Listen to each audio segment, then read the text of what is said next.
ચાલો કથાના પ્રસંગની અંદર પરમ પૂજ્ય સદગુરુ જોગી સ્વામીની વાતો સાક્ષાત સવિતા ભાગ 1 કિરણ 126 પોઈન્ટ નંબર 3 અષ્ટ પ્રકારે ભગવાનની મૂર્તિ કઈ છે એમ સંત છે પણ ભગવાનની મૂર્તિ છે. ચૈત્ર સુધી નોમનું વચનામત છે. પ્રથમનું 68, મધ્યનું 30, છેલ્લાનું 35. આ ત્રણ છે ને ચૈત્ર સુધી નોમની તિથિના ત્રણેય. ચૈત્ર સુધી નોમ 3, એકાદશીના 4, પૂનમના 3 છે, કાર્તિક સુધી. અષ્ટ પ્રકારે ભગવાનની મૂર્તિ કઈ છે એમ સંત છે પણ ભગવાનની મૂર્તિ છે. એની આગળ મર્યાદા રાખતો નથી, ફેલ ફતર કરે છે.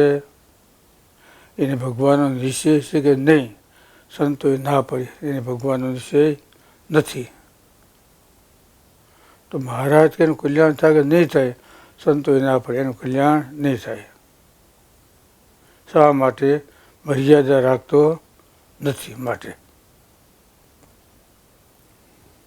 અષ્ટ પ્રકારે ભગવાનની મૂર્તિ કહી. એમાં હું નિવાસ કરીને મહારાજ કે જગન્નાથપુરીને વિશે પુરુષોત્તમ ભગવાનની મૂર્તિ છે ને એમાં પ્રવેશ કરી રહ્યા હતા.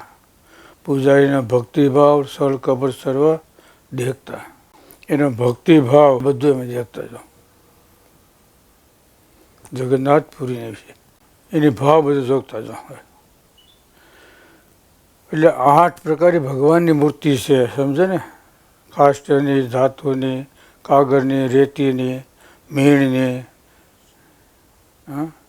એમ સંત એ પણ ભગવાનની મૂર્તિ છે. આવ્યું ને જો મર્યાદા છે એટલું નિરાકારપણું, જેટલી મર્યાદા એટલું સાકારપણું. સમજ્યા ને? આમ સ્વામી કહેતા જેટલી મર્યાદા રે ભગવાનની મૂર્તિની, શાસ્ત્ર છે, આપણે વચનામત છે, શિક્ષાપતિ જે હોય, કદાચ પડી જાય, પગડીએ તો આપણે નમસ્કાર કરીએ ને. શું કામે? ભગવાનની મૂર્તિ છે. શાસ્ત્ર છે ને એ ભગવાનની મૂર્તિ છે. કદાચ હાથમાં પડી જાય તોય, કદાચ ખબર ન હોય, ઠેસ લાગી જાય તોય આપણને માફી માગતા. એ મર્યાદા કહેવાય. એટલે જેટલી મર્યાદા એટલું સાકારપણું, જેટલી મર્યાદા ગઈ એટલું નિરાકારપણું. છે છતાંય સમજ્યા ને? ભગવાન બેઠા હોય, મોટા પુરુષ બેઠા હોય, મા બાપ બેઠા હોય, વડીલ બેઠા હોય, જે હોય તે, સત્સંગની સભા હોય, ઉત્સવ સમય હોય કે રાજકારણની સભા હોય, જે હોય એટલે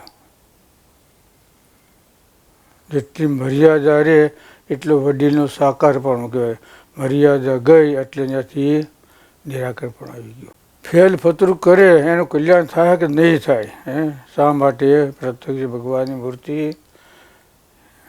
એને નાસ્તિકપણ આવે એમ જેનું પોતે ભજન કરે છે એવા જે ભગવાન એને વિશે પણ નાસ્તિકપણું આવશે.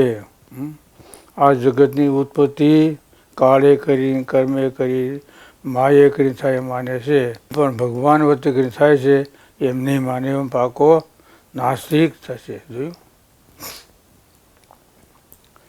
ઘણા અત્યારે યુગ છે ને, ભણીએ તો પૈસાવાળા થાય. એમ પૈસા કમાવા હોય તો ભણવું પડે ને, એમ કે ને,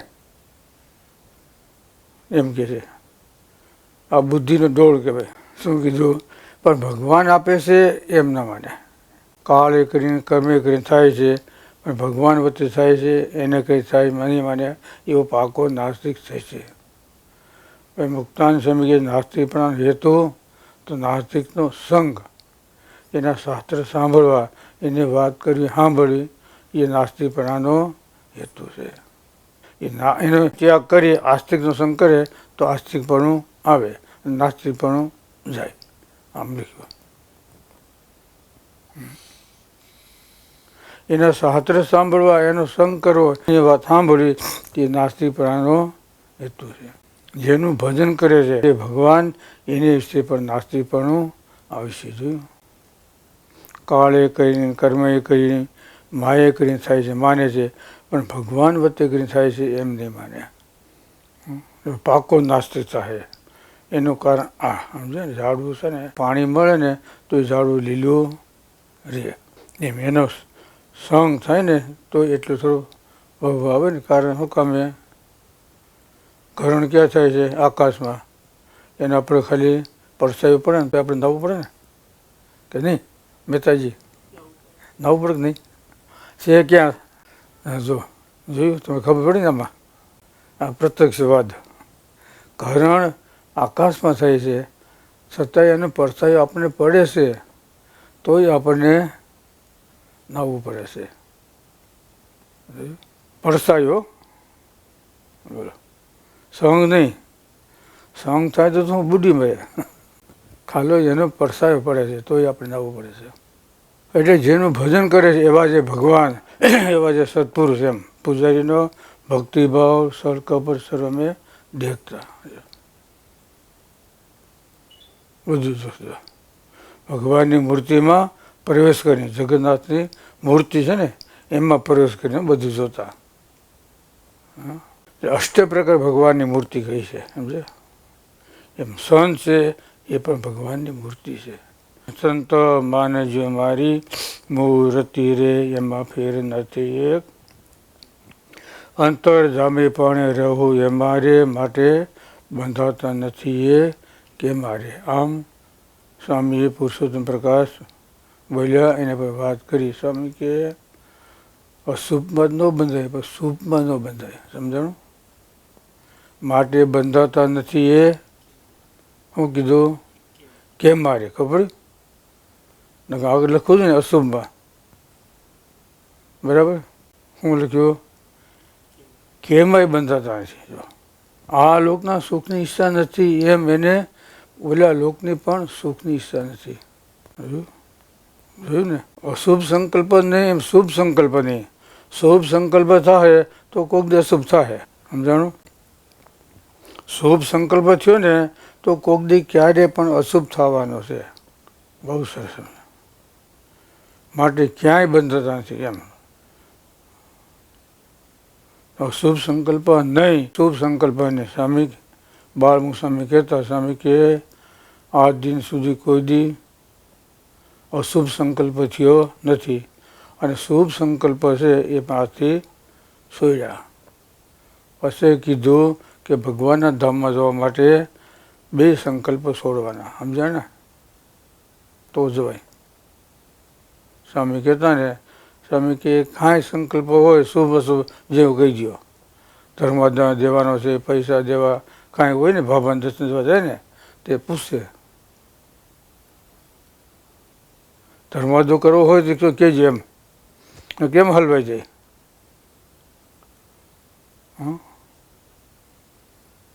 લાકડાની બેડી, લોખંડની બેડી, પથ્થરની બેડી અને હોનાની બેડી તો કહેવાય. સ્વામી સાક્ષાત સવિતામાં લખ્યું. હોનાની શું કહેવાય? બેડી તો કહેવાય ને. એમ અશુભ વાસના જેમ નડે એમ શુભ વાસના છે સોનાની છે. સારું, સોનું છે કિંમતી કહેવાય. માણસને મરી જજો કેટલું એને સોનું પીરું જોયું. પણ એ સોનું છે ને કાયદેસર, એટલે ઘરેણું કરીને પહેરે વાંધો ના આવે, પણ લગડી લગાડો ને તો એ દાણસોનો માલ કહેવાય, ગુનો કહેવાય. શું કહેવાય? લગડી પહેર્યો ને તો દાણસો માલ કહેવાય. તમે પાસે ગુનો થાય. ખબર? એને કોશિશ કરો તમે, ગમે વીંટી કરો, પાટા કરો, જે કરો એ આભૂષણ કરવું પડે. વિદેશમાંથી આવે ને એ બધા બધું કરીને આવે. આવા હોય ને કડા કરે, પગ હાથમાં પહેરી આવે એટલે કોઈ બોલે નહીં. લગડી હોય ને તો દાણ થોડી મારી તો મૂકી દો એમ છે. અને એ કોઈ કહેતા ઘણા હોય ને એમ કે આમ ન લેવાય. કારણ ડોકમાં ઘરેણું પહેરી લ્યો એટલે પહેર્યું છે એટલે બસ ગમે 10 કિલો કે પહેરીને આવે ને 10 કિલો તો બોલે નહીં, કાયદેસર કહેવાય એમ. એટલે સ્વામી બાળમુખ સ્વામી કહેતા અશુભ વાસના કોઈ થઈ નથી, શુભ વાસના ત્યાંથી છોડી.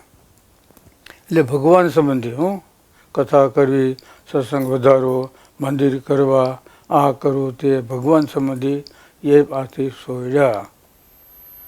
ફટાક્યો થાય તો ટ્યુબ ન હાલે, પણ પંચર તો પડે, હવા તો કાઢી નાખે, હાલે કરવું. સમજાણું? ફટાક્યો થયો ને તો એ ન હાલે, એ હંધાય નહીં. પણ પંચર વસ્તુ છે ને હવા તો નીકળી જાય. સમજાણું? અશુભ છે એ ફટાક્યો છે, શુભ છે ને એ પંચર છે, પણ એમાં હવા તો નીકળી જાય. તો ન નીકળે, ભલે જરી કોઈ હાવ હોને છે અને એને ટચ કરો એવો એમાંથી હવા પાસે ને નીકળી જાય. એટલે ગુણાત્યાન સ્વામી લખ્યું, સાંઈ બાપા કહેતા, બાળમુખ સ્વામીને કીધું, સ્વામી કે છેલ્લી અવસ્થા હતી, એ બધા સંતોને બોલાવ્યા, પછી આવ્યા. પછી નાનદાસ સ્વામી હતા ને એ કોઠારી હતા જુનાગઢના, એ આવ્યા. પછી બાળમુખ સ્વામી કે જેતપુર મંદિર છે ને નવું થયું, જીણકું છે, ધ્યાન રાખજો. એટલે સ્વામીને થોડુંક એમ લાગ્યું, સ્વામી અવસ્થામાં થોડુંક ફેરફાર થઈ ગયો છે એમ લમતું છે બોલ્યા. એટલે નાનદાસ સ્વામી કે સ્વામી ભજન કરો, ભજન. એટલે સ્વામી બીજ કંઈ ના બોલ્યા, પણ તો તમે મોટા છો એટલે થોડું કહીએ છીએ, બાકી તો અમારે આખા બ્રહ્માંડનું નથી પડ્યું, તો જેતપુરનું શું? આ તો તમે થોડાક શું એટલે થોડુંક કર્યું હોય એટલે થોડુંક ભલામણ કરીએ છીએ. એટલે જેમ ભગવાનને માટે ભેટ સામગ્રી લાવે એમ એ સંતને માટે ભેટ સામગ્રી દેવો લાવે છે. સ્વામી વાત કરતા, બાળમુખ સ્વામી ધામમાં જવાના હતા ત્યારે પહેલાં હરિભક્તોએ પ્રાર્થના કરી, રોકી દીધા 10 મહિના. પાસે પ્રાર્થના કરી, પાછું કે હવે સાંભળવું નથી. પછી અમુક હરિભક્તો એમ કહે જો સાંભળો કે પહેલી આપણે પ્રાર્થના કરી હતી એ ભગવાને સ્વીકારી, ને હજી સુધી અહીંથી ઠેઠ અક્ષરધામના દરવાજે સુધી દરેક ધામના રાહ જોઈને ઊભા છે કે સ્વામી અહીંથી નીકળીને દર્શન કરીએ અને આપણે વધાવીએ. હજી સુધી રાહ કેટલી રાહ જોરાવી છે. અહીંથી ઠેઠ અક્ષરધામના દરવાજા સુધી બધાય રસ્તામાં જે આવે બધાય હવે સ્વીકારવું નથી એમ કહીને ધામ આવી ગયા. એટલે મહારાજે પ્રથમના 72માં લખ્યું છે, ભગવાનને અર્થે ભેટ સામગ્રી દેવ લાવે એમ એવા સંત એના માટે પણ દેવ સામગ્રી ભગવાન લાવે છે, ભેટ છે. ત્યારે સ્વામીનું દ્રષ્ટાંત બાળમુખ સ્વામીનું આવું જોઈએ. ભગવાનને માટે દેવ સ્વીકારે એમ એવા સંત છે એના માટે પણ દેવો તૈયાર છે જો દર્શન કરવા માટે. આથી તે અક્ષરધામ સુધી હજી ઊભા છે ખડે પગે. સહેજાનંદ સ્વામી મહારાજ.